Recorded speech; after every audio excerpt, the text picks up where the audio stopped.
mugan wɔɔrɔ u bɛ nɛgɛ kaɲɛ 7 sanfɛ Amadu El Konare sira b'i bolo. Tabarikala an bɛ sira minɛ ni bonya ye aw ni sɔgɔma aw ni ce minnu bɛ yen n'olu sigira ka bɛn ka bɛn ni waati ye an ka dɔn kibaru kɔnɔni na an b'a fɔ ye ko aw ka masakɛ co ko kunnafoni dɛbɛ fɛnsɛnna bakurubaw bɛna tali kɛ bɛɛ kelenya ani tigɛdi ɲɔgɔnma hukumu kuma min bɛ an ka jamana kɔnɔna la bɛnkan minnu tigɛ nɔ bilala Mali ni k'a dɔn kulu marifatigi kɔrɔw ni ɲɔgɔn cɛ da donna kuma nɔ ko kura kunu jɛrɛ dɔ senfɛ an bɛna kuma kan bi sɔgɔmada in na sa dalen nɔ dɔn kibaru kɛnɛ kan yuruku ni ŋanamu ni kurutu kɛlɛliko la jamana faamaw ye I k'a dɔn awa kiiri sariya kura bɔ ka ɲɛsin dɔgɔtɔrɔ Bubu Sise ani cɛma Hubert Kulibali ka se ministre wɛrɛw ma ani maa wɛrɛw minnu ye baara dɔw kɛ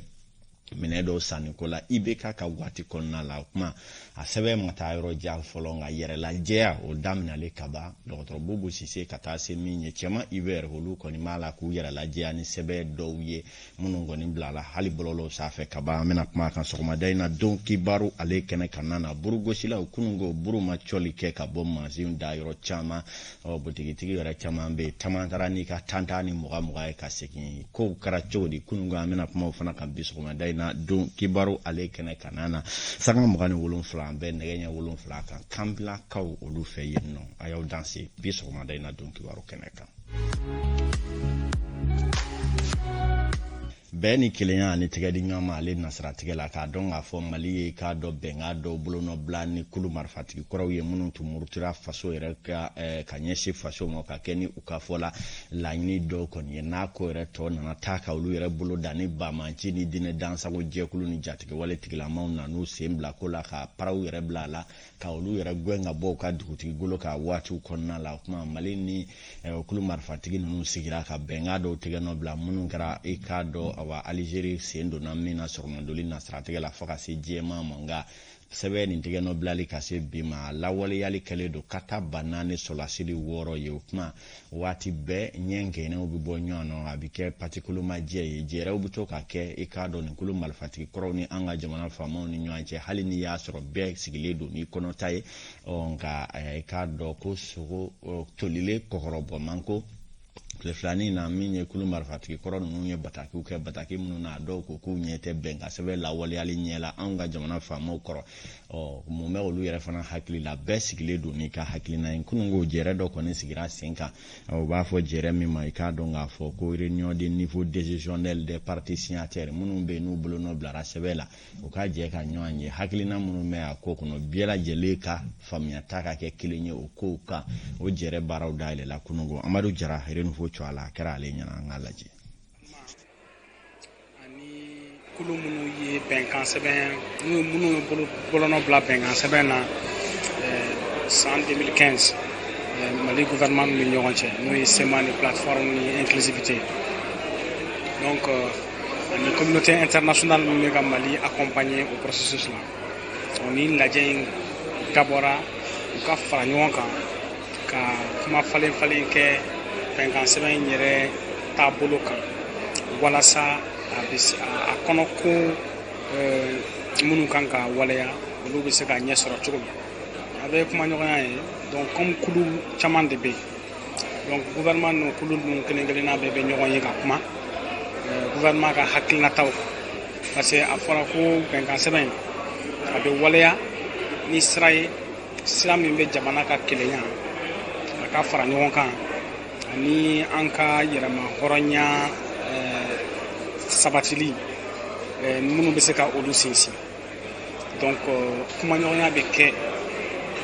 u ni ɲɔgɔn cɛ walasa faamu ɲuman ka se ka sɔrɔ baara kan ka waleya cogo min a ka waleya o cogo la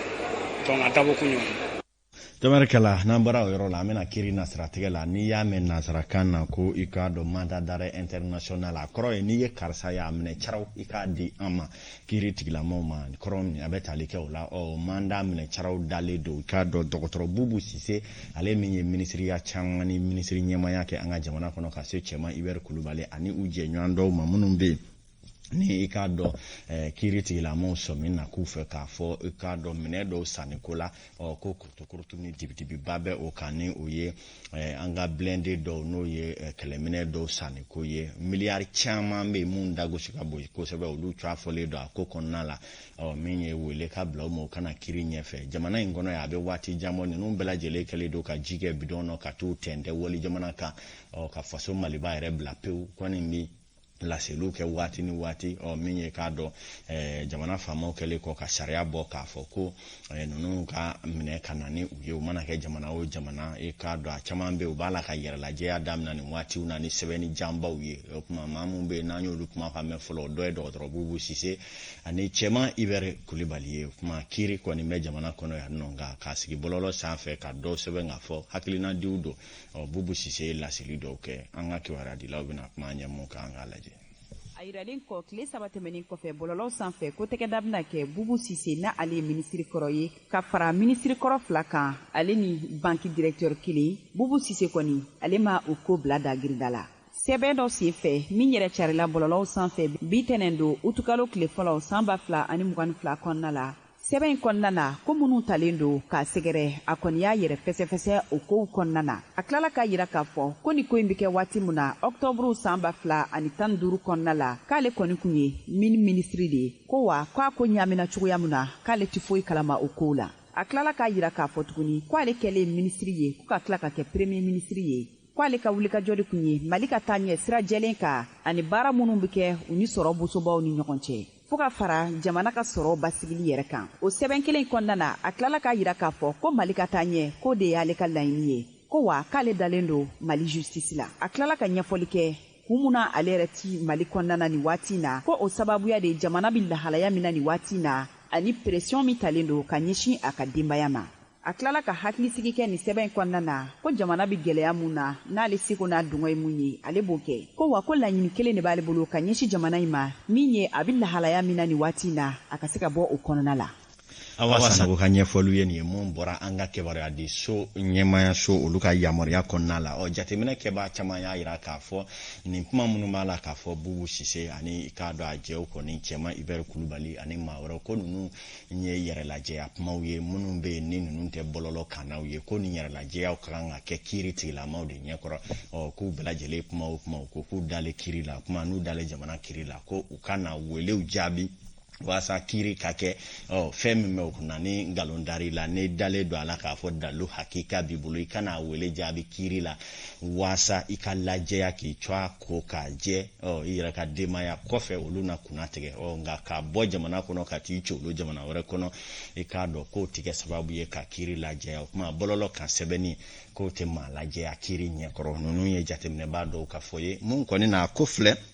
dɔw fana y'a yira k'a fɔ ni binjɛni ma ban dɔn ka na dɔn sanfɛ waati min na Sumeli Bube Mayiga minɛna ale kɔni ma taa yɔrɔ si ale nana wele jaabi o kuma maa caman tun bɛ n'o ye politiki matarafabaa dɔw yɛrɛ ye politiki kɛlɛ n'a juguyaw la olu dɔw tun y'a yira k'a fɔ min kɛra Sumeli Bube Mayiga la ko o ni kɛ ka kan ni wele bilara politiki maa wɛrɛw fana ma ko a ka kan bɛɛ lajɛlen kana kiiri jaabi a ma tigɛ da min na jotigi ka jo ja lakitigi ka jalaki n'an bɔra yen an bɛ taa buru gosilaw olu ka gun kan kunungo buru kala tanna o mugana wa si ma ye yɔrɔ caman a ma sɔrɔla k'a fɔ buru gosilaw ka jɛkulu caman bɛ yen minnu farala ɲɔgɔn kan k'a fɔ gɛlɛyaba b'u ka baaraw la o kuma ni laɲini dɔw kuma ma fa ko olu na tile fila baara bila kɛ kunungo kɔni ta kɛra a fɔra cogoya min na Maliki Jalo ale ye ja dɔw sɔrɔ a kan an k'a lajɛ. 5000 san daminɛ na farini bɔrɔ kɔni bɛ kan ka feere bi fo 5800 burugilanaw kɔni y'a yira k'a fɔ k'u bɛ kan ka gɛlɛya lase olu ma kosɛbɛ o de kama u kun y'a laɲini ka dɔ fara buru sɔngɔ kan kabini mɛ kalo la nga jamana ɲɛmɔgɔw ma u hakilina di u ka laɲiniw kan burubɔlaw kɔni kɛlen ka kɔnɔni kɛ ka dɛsɛ a dɔw ye baarabila kɔni boloda bi ntɛnɛ ani sini tarata utikalo tile 2 an bɛn'o de kan ni dɔ yɛlɛla farini kan dɔ bɛ fara buru kan bon mois de mai kɔnɔna na u ye 300 fara farini bɔrɔ kelen kan ka kɛ 5300 ye an ye ministre écrit k'a fɔ a ye farini bɛ ka commencer ka gɛlɛya 300 farala kan depuis le 26 mai juin an bɛ juillet la donc a ma jaabi di an ye fɛn bɛɛ kɛ ka dɛsɛ a ma jaabi di donc le 28 an fana ye décision ta fédération fila ye décision ta k'a fɔ donc sisan an tɛna grève kɛ mais an tɛna se ka baara de kɛ parce que baara bɛ kɛ nafa de kama Mali sariya yɛrɛ b'a kɔn i ka se ka fɛn san 100 ka taa feere 95 bon an ta in dun b'o dankun na donc an fana ko sisan an bɛ baara de jɔ yani solution ka sɔrɔ an ka kuma na. burugilanaw bɛɛ lajɛlen kɔni tɛ baarabila la. jɛkuluba min bɛ yen nɔ n'a bɛ wele fédération nationale des boulangers et pâtissiers du Mali ni o yɛrɛ ye u ka tɔn belebeleba ye u y'a yira k'a fɔ k'u sigi k'a fɔ k'u ka laɲini ye o de ye. an n'u ka sigi ka kuma parce que jamana bɛ yɔrɔ min na bi a bɛ basigi de fɛ an tɛ kɛlɛ la an bɛɛ bɛ a ta ɲini an b'a fɛ an ka do sɔrɔ mais an kana kɛ kɛlɛ ye donc o de y'a to an y'a fɔ jama ye u ka baara kɛ yanni an ni gouvernement bɛ kuma tarata 15 heures n'an donna n'a wolola min na an b'a ɲɛfɔ jama ye donc o de y'a to an kɔni hali bi an bɛ baara la an y'an ka adhérents fana bɛɛ wele hali bi minnu m'a mɛn u ka wuli u ka baara kɛ kɛlɛ a tɛ foyi den kelen ye n'an ye baara jɔ an ka nafolo de bɛ perdu donc ni an y'a jɔ ɲɔgɔn fɛ bɛɛ lajɛlen b'a dɔn k'a fɔ ko an y'a jɔ ɲɔgɔn fɛ an y'a jɔ sababu min kan a nafa bɛ se bɛɛ lajɛlen ma. sigikafɔ dɔ kɔni bolodalen don tarata in utikalo tile 2 jago minisiriso ani burugilanaw ni ɲɔgɔn cɛ walisa ka bɛnkan sɔrɔ puru sɔngɔko la.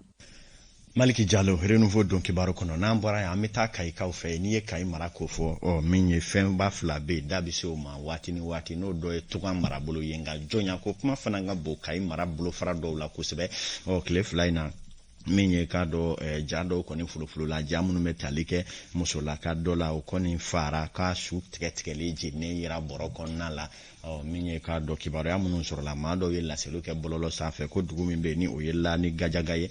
ko ni musokɔrɔba in kɔni ko pɛtu ale tɛ kɛ maa ka jɔn ye ala y'an da an bɛɛ ye hadamaden kelen de ye k'ale minɛ ko jɔ dɔw kɔni bolo ka ko tɛna jɛn n'o ye o kuma k'u y'a bagabaga ka ti tili kɔfɛ k'u yɛrɛ ye faali ko kuma fɔ ko n'a nana sen an na i bunɛ i ni la k'o fɔra cogo min na o kɛra ten muso in kɔni su tigɛtigɛlen yera bɔrɔ kɔni kɔnɔ an bɛ waati min na i ko sisan ko in kuma cayalen don an bɛ donni min na i ko bi jɔnya ko kuma ale nasira kan mun yɛrɛ la jamana sariya caman kɛlen don k'a kɔn kosɛbɛ Misali Yawo ale bɛ Kayi mara la ale ye ɲɛfɔli dɔw ɲini a kan an k'a lajɛ.